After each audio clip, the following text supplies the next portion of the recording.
முருகர் வந்து கடலோரத்தில் தான் வந்து சாந்தமாக நின்னார்.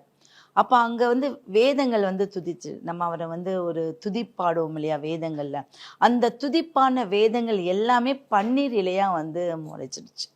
அப்போ அந்த பன்னீர் இலைக்கு வந்து நிறைய தெய்வ சக்தி உண்டாகின மாதிரி ஒரு விஷயங்கள் இருக்குது. அதில் ஆதிசங்கரர் வந்து நவகுப்தருங்கிற ஒரு சித்தர் வந்து அவருக்கு சாபம் செய்வினை அப்படின்னு சொல்லுவாங்க.